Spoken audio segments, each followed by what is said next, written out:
और खूब सुंदर लंबा लंबा बासमती चावल बना लो, दाल भात खा लो, एकादशी हो जाएगी। भाई कुछ खाना ही तो है, कुछ खा लो थोड़ा सा। और अब तो लोग प्याज लहसुन को भी ज्यादा निषिद्ध नहीं मानते, वो कहते वो तो जमीन का कंद है, उसमें क्या दोष है। तो ऐसा भी कुतर्क कोई कर सकता है, क्या बढ़िया जमीन से पैदा हुआ कंद है, प्याज कोई उबाल के एकादशी को खा लो।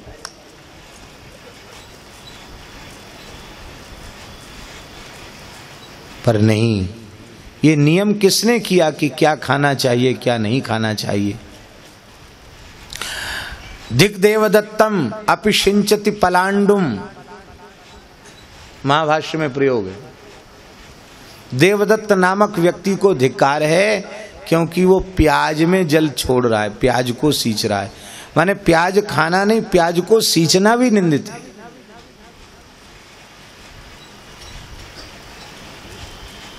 शास्त्र के अनुसार ब्राह्मण यदि प्याज के खेत से निकल जाता है तो उसका ब्रह्मतेज नष्ट हो जाता है, वो चांद्रायण का अधिकारी हो जाता है खेत से निकलने पर।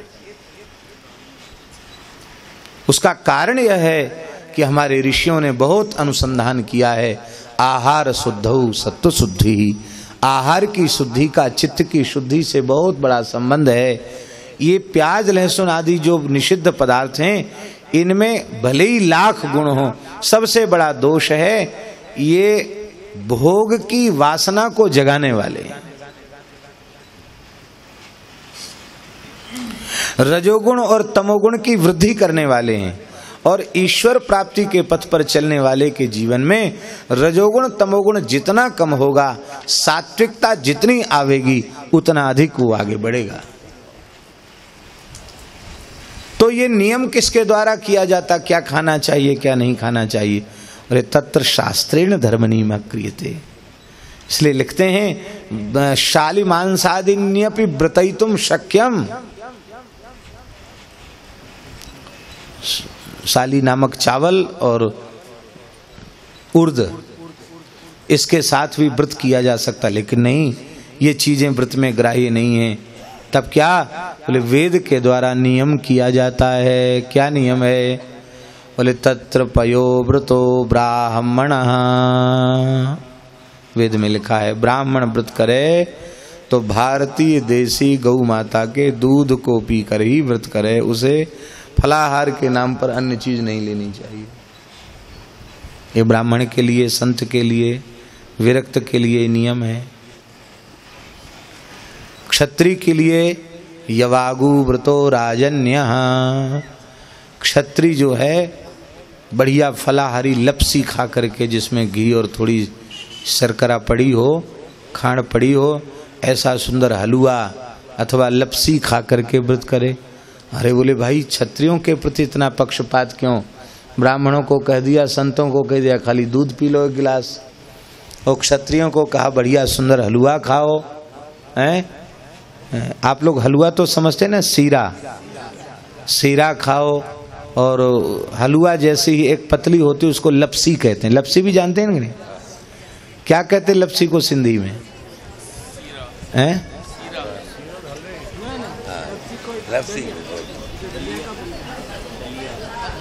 लपसी को दलिया कहते हैं। अमर जी बोल रहे हैं, भगवान जाने, जो भी हो। तो लपसी खाकर या हलवा खाकर के व्रत करे।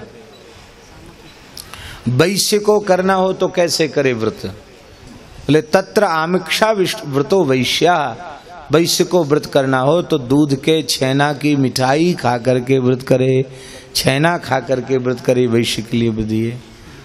बोले ब्राह्मण को तो खाली माला फेरना है, वेद पाठ करना, उसको ज्यादा मेहनत का काम नहीं करना, इसलिए उसको दूध की बात बताई। और गौ की, ब्राह्मण की, धर्म की, राष्ट्र की रक्षा करना क्षत्रिय का काम है। अब वो कुछ खाएगा नहीं ताकत वाली चीज, तो युद्ध का अवसर आया तो फिर तो कहेगा आज तो एकादशी, आज नहीं लड़ूंगा,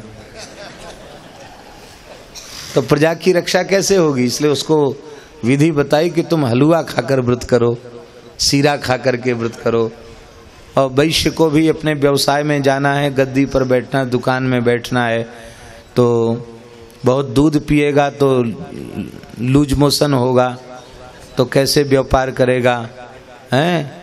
और बहुत गरिष्ठ चीज खाएगा तो भी दिन भर गद्दी पर बैठना है, वैसे ही शरीर भारी हो जाता है और पेट निकल जाएगा व्रत के नाम पर।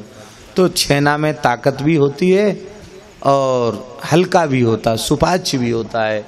तो छेना खा करके वैश्यों को व्रत की बात बताई गई। तो हमारे जीवन को नियमित और व्यवस्थित कौन करता है? शास्त्र ही हमारे जीवन को नियमित और व्यवस्थित करता है। हम सबकी जड़ क्या है?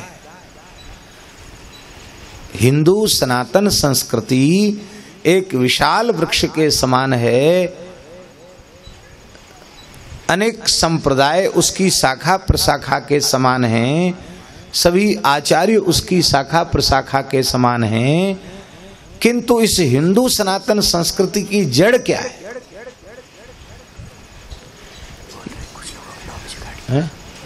हाँ। तो यह एक अत्यंत महत्वपूर्ण प्रश्न है कि हिंदू धर्म की जड़ क्या है? हिंदू धर्म की जड़ का नाम है गौ माता। इसलिए जड़ सुरक्षित रहेगी तो पूरा वृक्ष, डालियां कट जाएं, पत्तियां कट जाएं, जड़ रहेगी तो फिर हरा भरा हो जाएगा, और जड़ कट जाएगी तो पूरे वृक्ष का अस्तित्व समाप्त हो जाएगा। इसलिए मूल की रक्षा यत्न पूर्वक करनी चाहिए, और बड़े सौभाग्य की बात है इस मूल की रक्षा पूज्य स्वामी श्री देव प्रकाश जी के द्वारा बड़े यत्न पूर्वक प्रयत्न पूर्वक हो रही है। ये बहुत सौभाग्य की बात है। अब हम तो वहाँ इतना लोगों ने घेर लिया, रास बिहारी भी मंच पर प्रकट हो गए थे, और हम सीधे उठ करके गाड़ी में बैठ गए। तो हम महाराज जी के लिए कुछ भी नहीं ले आ पाए, पर ये विजय खंजानी जी ने, ये बड़े बुद्धिमान सेवक हैं, गो सेवक है ना, तो गो माता बुद्धि दे देती है। हमारे में तो बुद्धि थोड़ी कम है। तो उन्होंने ये परमार्थ के पत्र पुष्प, हमारे पूज्य गुरुदेव ने जो साधकों को कुछ जिज्ञासाओं के समाधान लिखे, उनका ये पत्र पुष्प पत्रों के माध्यम से बहुत ही सुंदर ये ग्रंथ है। तो आज श्री सद्गुरु शांति प्रकाश महाराज के इस शताब्दी महोत्सव के अवसर पर, उनके आविर्भाव और तिरोभाव महोत्सव के अवसर पर ये ग्रंथ हम महाराज जी को समर्पित करते हैं। और कुछ लोगों की 9 बजे गाड़ी है, अभी कितना बज गया? हाँ, तो अब उनको स्टेशन भी पहुंचना है।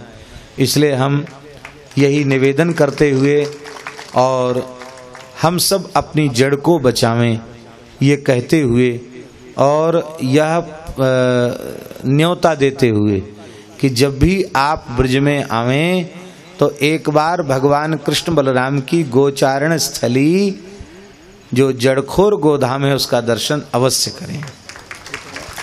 और दूसरा निवेदन आपको ये है कि पथमेड़ा में पूज्य श्री दत्त शरणानंद जी महाराज जो उल्लासनगर भी पधार चुके हैं, गौशाला का दर्शन कर चुके हैं, वो 16 महीनों के गोरक्षा के अनुष्ठान में बैठे हैं अनेक विद्वान ब्राह्मणों के साथ।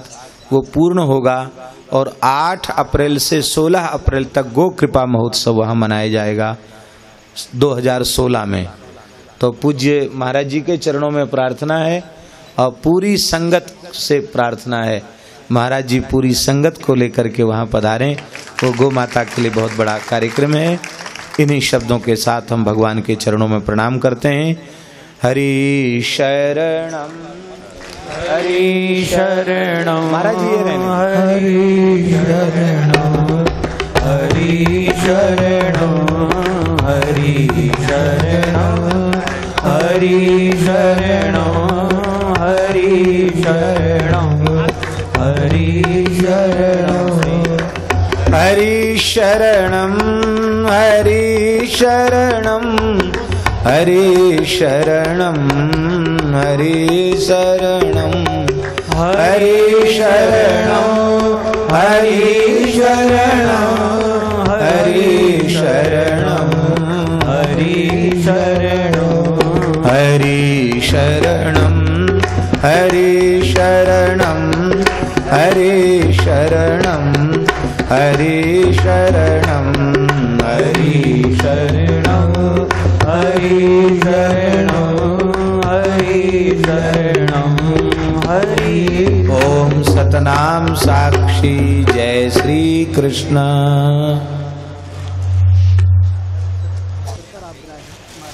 हाँ बैठे, ये वाला माइक। जो सतनाम साखी जो जय श्री कृष्ण। प्यारे प्रेमियों, स्वामी जी की असीम कृपा हम किन शब्दों के द्वारा वर्णन कर सकते हैं। सूर्य को जैसे दीपक दिखाना है, उनके बारे में कुछ कहना, और साक्षात हम आपके बीच में दर्शन दिए। और यह जो परमार्थ के पत्र पुष्प नाम के बहुत सुंदर जो शास्त्र है और सुंदर प्रवचन भी हम आपने श्रवण किया। और किन शब्दों के द्वारा कहा जाए, ये एक साधे सब सदें, सब साधें सब जाए, जो तू सींचे मूल को, फूलें फलें अगाए।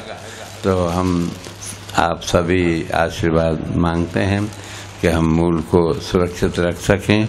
और ये महाराज जी की अत्यंत असीम ये कृपा जो हम सबको यहाँ घर बैठे दर्शन दिया। नहीं तो दर्शन करने को जाइए तो मुश्किल से दर्शन हो, और फिर प्रार्थना की जाए कुछ प्रवचन करिए तो वो प्रवचन भी हम आपको सहज में मिल गया। इससे बड़ा सौभाग्य क्या हो सकता है। ये कुंभ मेले के अंदर कई महापुरुष पधारते हैं, उनमें से एक विशेष हमारे पूजनीय स्वामी राजेंद्र दास जी महाराज, जो मलुक पीठ के आज हमारे ख्याल से 22वां कितनी गद्दी है आपको महाराज जी? वैसे तो 52 द्वारों में ये 22वां पीठ है। 22वां पीठ है ये गद्दी तो मलुकदास जी 20-21 में गद्दी, 23-24 समझो ये गद्दिया है। और दास मलु का यूँ कहे सबका दाता राम, अजगर करे न चाकरी, पंछी करे न काम। तो सतनाम साखी तो उन महाराज के पीठ पर आसन पीठासन जो विराजमान हुए हैं।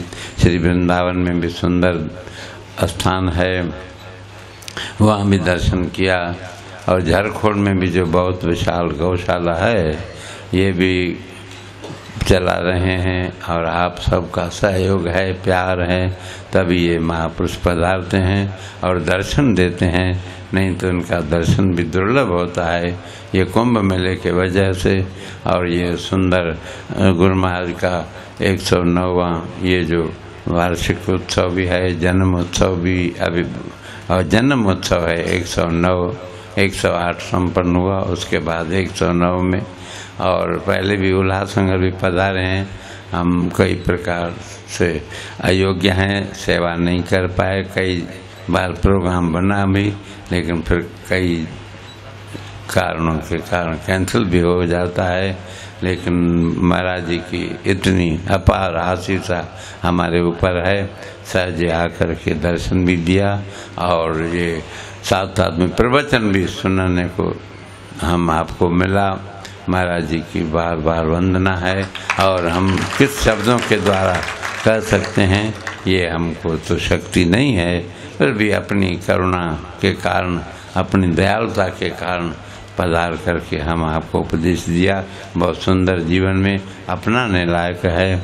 और हम आपको योग्यता नहीं है, फिर भी वो योग्य बनाने के लिए ऐसा हमको अवसर दे रहे हैं कि आप हम सभी योग्य हो जाएं।